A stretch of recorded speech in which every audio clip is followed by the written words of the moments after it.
the situation with Avina added a level to the new iteration of UConn Tennessee? Not at all. I mean, that's the furthest thing from my mind. He's not playing, and it's just, to me, it matters not one iota, to be honest with you. Our players don't care. Coaches don't care. I mean, it's a non-factor, to be honest with you. Geno, have you had any interactions with Kelly Harper and just what do you think of the job she's done?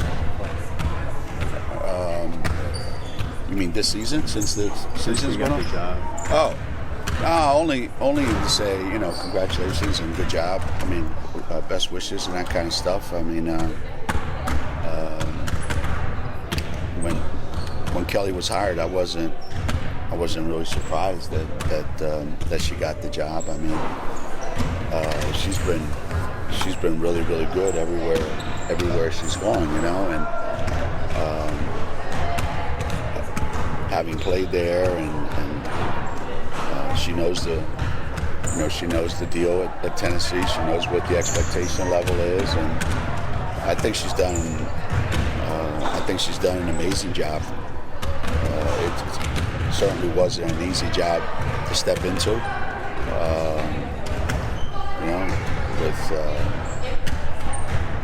with all the things going on and off the court, and everybody talking about their lack of success, which I know the feeling, I'm sure, because at most other schools they would love to have the success that Tennessee's had the last 10 years, but when you're Tennessee and you haven't been to the Final Four and you haven't won a national championship, everything's magnified. So for her to step into that situation and do what she's done, I think she's been great. I watch her teams play, and I'm really, really impressed. But it's kind of how she was when she played. She always kind of was a little better than you thought she was going to be.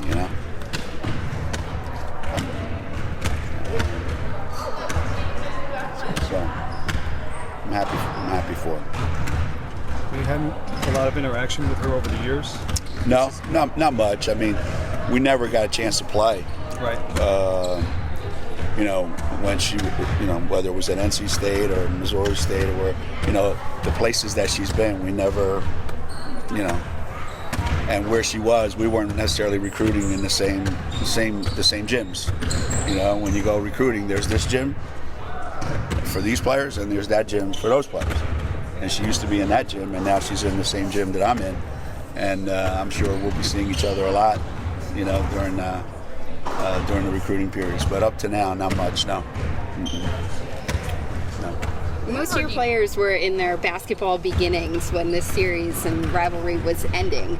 What have you seen in them as they learn about what it was? I mean, they grew up knowing about it, but now they're a part of it. These guys? Yeah. I couldn't begin to tell you. I mean, if you talk to them, you might know more than I do. But, 13 years is a long time. A lot's happened in 13 years. So if you were 7 years old, did you really turn on the TV to watch, college women's basketball? I doubt it. So 13 years ago, when a lot of these kids were, still in first grade, I don't think they were paying too much attention to what was going on in the world of college basketball. And by the time they did get to 8th, 9th, and 10th grade, it was all gone. It was history. There were other series, there were other schools, there were other coaches, other players that they all became familiar with.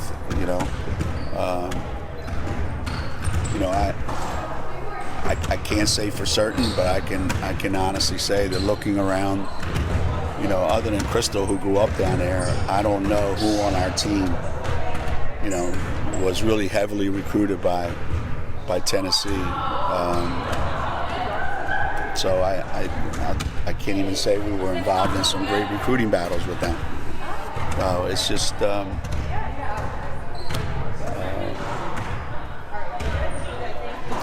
know, everybody would love for it to be what it was, but it's not.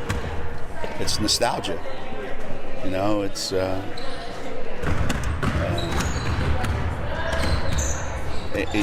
not in obviously the significance of the world, but it's like when there weren't a whole lot of colleges playing on national television and doing a lot. The Army-Navy game was one of the biggest games in all of college basketball every single year. And now the Army-Navy game is still a big game for millions and millions and millions of people. But in the college basketball world, it's not Clemson, Georgia. It's not Alabama, LSU. So times have changed. And today's game or tomorrow's game is a great game on the schedule. Is it what it used to be? No. Will it ever be? No. It won't. As much as their fans or our fans may want it to be, it won't. It won't. It just won't. How much of, what Holly tried to do, and obviously it was hard, is tried to keep Tennessee playing like Tennessee. And Kelly, I think, has said, I've got to try to have Tennessee play like my team. But how much of what we think of traditionally Tennessee do you see in them now? Still, it's still some. Kelly played there, so that's still part of who she is. Mm-hmm. But you evolve as a coach, the way you are as a player and the way you are after you've been coaching for so many years may not be the same thing, So I think Kelly's changed, and certainly the players she has. She might say, well, it'd be great. I would play the exact same way if I had all the kids that I played with when they were at Tennessee. But that's not who she has. So, we're not the Connecticut we used to be. We don't have the kind of players that we used to have. So you have to cater to what you have at that time. And I think Kelly's done a great job of, trying to put her spin on the program, which is what you're supposed to do. I don't think she wants to lose the tradition, the excellence that they stand for, and all their accomplishments. You certainly don't want to minimize that or pretend it didn't exist. But you can't be, Kelly's not Pat. And too many coaches, I think, take over legendary programs and try to become what it was. And you can't do that. I remember all those years when I was growing up and, when John Wooden retired at UCLA, everybody came in was trying to be UCLA. And John Wooden was, he would sit there at half court and watch the games, and everybody would go, we're not UCLA and I'm not John Wooden. No shit. So it's great that Kelly's being Kelly. And it's not fair that Holly was being compared to Pat all the time and was expected to be, Pat Jr. That doesn't work that way. And it was unfortunate for Holly to be in that situation. Geno, what do you want to see out of this game from your team? The same thing we saw in the Baylor game, except a better 4.5 minutes at the end. There's no difference. Are you guys going to ask me the same questions when we play Oregon? What do you want to see from your team in the Oregon game? And at South Carolina? Yeah. You're going to ask me the same exact thing, and I'm going to tell you the exact same answers. Every time you play a really, really good team, you want to make sure that you're in a position to win the game at the end and that you have what it takes to close it out. Nothing less, nothing more. That's it. Be in a position to win the game and then be able to close it out if you are. Megan said she thought communication, particularly, obviously the offense was frustrating in those last few minutes against Baylor. You're getting shots. Things weren't clicking the way that they usually do. Right. She thought that was partly a communication problem. Is that what you thought as well? Yeah. One of the things that I said the other day, you can't take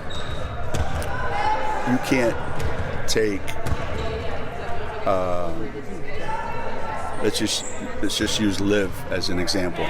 You can't take somebody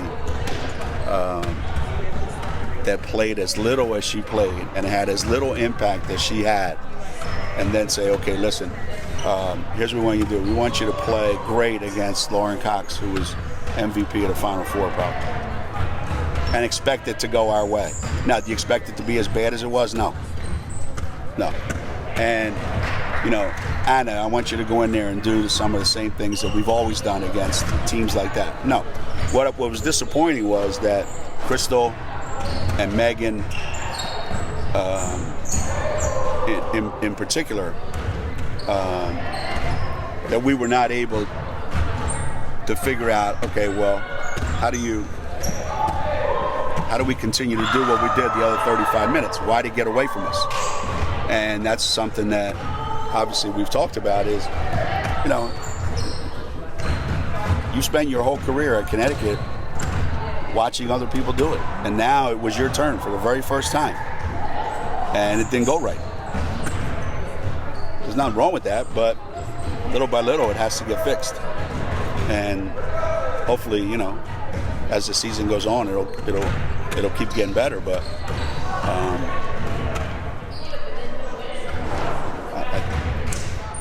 you can't try to win a game on every possession. It's like as the game's being played, everything's going great. Yeah, they score, we score, they score, we score, we're going to run, they go on a run. Now it's time to win the game. It's 4 minutes left in the game. It's time to win the game. And now you're trying to win it on every possession on the first pass. It doesn't work that way. The same things that work the first 35 minutes are going to work the next 4 minutes. But if you've never been there and you've never done that, there ain't enough timeouts to get that message to sink in. Sink in. I'm sorry. You go ahead. How do you think that's sinking in now in the week or so since the game? I don't know. We struggled a little bit against Central Florida. Offensively. One of the characteristics of young players is they get caught up on whether the ball's going in or not. So when the ball's going in, it keeps going in. For an older player, they don't care. If the ball doesn't go in, they just keep shooting. It doesn't affect them one iota. For some of these younger players, if the ball doesn't go in, they start to get a little bit crazy. So, I'm anxious to see tomorrow how we play if the ball doesn't go in early and often. Because that's a sign of a really good team. Can you withstand stretches where the ball doesn't go in? So, we got better at it, I think, and we'll continue to get better at it. We'll continue to get better at it as the season goes on. You sort of theme this year has been kids in position to have to do things that other people were doing last year. And how big is this stretch? Because we don't know what tomorrow night's game is going to be like, but there's going to be a ton of attention on it, then a ton of attention on USA, and then a week later is Oregon, and a week later is South Carolina. Is this group starting to become the kids who are, okay, I can do this now. I know I didn't do it last year. Yeah. Well, that's what you play these games for. You play these games so that at some point you start to feel like, how do I treat this game like it's a big game, but I don't let the big game moment get the best of me. And until you're in those situations, you really, you always kind of question yourself or doubt yourself. I was reading something recently. You might have wrote it. You were reading something recently, about Sue talking about, am I good enough to play in a game like this when she was a sophomore? And it took a big game down at Tennessee for her to realize I can do this in a big game like this. And she said, if I had played in this game last year as a freshman, I would have never been able to do it. It's just the reality. It's just the reality. And They're in a similar situation. Kelly's a new coach. They've got a couple young kids. Maybe that's why there's such an topsy-turvy college basketball season. There's a lot of schools that are reaching and searching and trying to find all the right pieces that fit every night, because it's not just flowing easily like it has some other years.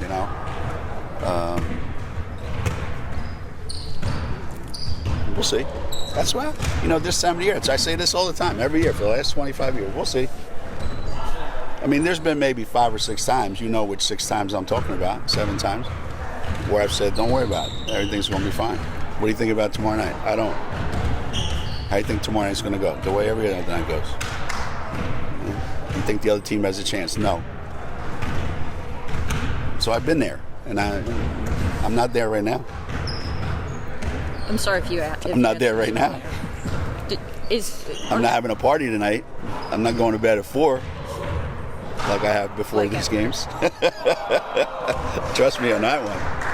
Is there something in particular that stands out to you in terms of Renaya Davis? Because I think even as a junior, she's still trying to prove she can be that big player in big moments. Yeah. I mean, how many times you think she's been asked, how come you haven't been in the NCAA tournament or at the Final Four? Yeah. Like, when are you going to lead your team to those big wins and, big NCAA tournament wins and all that? That goes with the territory. That goes with playing at Tennessee. That goes with playing at Connecticut. You are expected to be a certain way, and when you get to be a junior, you are constantly reminded, hey, you haven't done it yet, so you need to do it. And you're probably asking yourself, yeah, when am I going to do it? And, on a different level, Crystal gets asked all the time, how come you haven't won a national championship yet? So by being at Connecticut, by being in Tennessee, you have to answer questions that other kids at other schools don't have to answer. And so you're constantly searching within yourself to find those answers. And that's what makes it challenging to play at Tennessee and play at Connecticut, is you're held to those kind of standards. I love it in recruiting sometimes when people actually say this. So when people think that like whenever coaches say that media people don't know what they're talking about, it's a fine line between who knows less, media or college coaches. It's a really fine line, because you'll have college coaches say to recruits, this has 100 times, kids have told me this, like, why do you want to go to Connecticut? You're always going to be compared to Diana Taurasi. Or if we're recruiting a really good guard, now if you go there, they're always going to compare you to Sue Bird or Mariah Jefferson or Renee McConnell. And they actually think that a kid is going to go, oh yeah, whew, man, I want to go someplace where they compare me to a guy that sucks. Like, the guys that come here want to be compared to those people. They want those same comparisons. They want to be able to accomplish those same things. What's difficult is actually doing it. It's actually doing it. Like whoever all the shortstops have been since Derek Jeter. By the way, I really would like to find a guy that didn't vote for him. I really would like to find a guy who voted for him. Notice I didn't say woman, because it couldn't have been a woman. They're smarter than that. It had to be some guy with a bug up his ass about something. But I really would like to know who that guy is. That just goes to show you. And I don't feel bad now when somebody bitches and moans about how I coach. Somebody doesn't like Derek Jeter. It's not like Derek Jeter. Olivia has another big game tomorrow. Yeah. Do you think she's made steps in the right direction since her first test against Baylor? Or are you looking for, what does she need to do tomorrow that she can completely do 2 weeks ago? Liv's big challenge is to play differently than she looks. So it's a challenge for Liv. You go, Liv, don't play the way you appear. So everybody that watches us play goes, yo, you're a big kid. She can't bang around in there, like she's not big enough. She's not strong enough. She's just long and lanky, So for Liv, it's got to be, how do I compete in a world around the lane where everybody's built differently than I am. That's a challenge. And how do I not get frustrated? And that's a big challenge for Liv. Liv is easily frustrated when things don't go her way. She's really, really hard on herself. So tomorrow, part of my job is to find ways to put her places where she can be successful. And sometimes that's in the lane. Sometimes maybe that's not in the lane. Sometimes it's moving and get the other guy moving, which we didn't do enough in the Baylor game. Sometimes it's not. But I want to see her have a big impact defensively tomorrow. Like, I really want to see her, defensively protect the basket, block shots, disrupt some things inside. That's not Liv's natural personality. I'm not naturally a scream and yell kind of guy either, but for 2 hours every day I pretend, and I become that crazy guy. I'm generally like laid back kind of, so sometimes you got to fake who you are. I needed to fake it today. Speaking of kids who want to be great, how was the Hopkins game last night? How was the Hopkins game? Just like I thought it would be. They were down 3 at halftime. She had 25 at the half. And then they won the game at the end. Just like I thought it would go. You talked about... Just another high school game in Minnesota. Yeah, okay. You kind of talked about those big games and scheduling that. With the matchup on Monday against Team USA, do you look at them as another one of those opportunities, or is it hard at being like a schedule disruptor? No, I don't think it's a schedule disruptor. I think it's the Washington Generals against the Harlem Globetrotters. I think it's great for the fans to come out and watch an exhibition, which is what it is. It's an exhibition game. It's exhibition game for USA basketball. It's a chance to have a 5-on-5 game against somebody else in front of a big crowd, which is what they're hoping for, to have their guys play together one more time. So, because the more times those guys play together, the better chemistry that they get, because they don't get much time together. I know, I was there. So, if you want to know, like, what's the scouting report Monday night? What are you guys going to do on defense? Nothing. There's nothing we can do. How are you going to beat them? We're not. Why not? Because we're not. We're not. I mean, no disrespect to anybody else that's played them. This ain't the same team that went through the country in November. I wish it was that team, but it's not. So we're not delusional enough to think that, we're going in Monday and thinking, if we do these 3 things, we're going to win that game Monday night. I mean, but we are going to go in and try to play as hard as we can and try to compete as hard as we can. And I want my players to find out that, there's a level that if you ever aspire to be at this level, then you better start to work at this level. So for us, and my kids on my team, it's an opportunity to say for the rest of their lives, if Molly Benkett's in the game, she goes, I guarded Sue Bird in an exhibition game when I was a senior at UConn. How many kids get to say that? I don't think she'll go home and go, I had 25 against the U.S. national team and I shut down Sue Bird. Then she could run for president.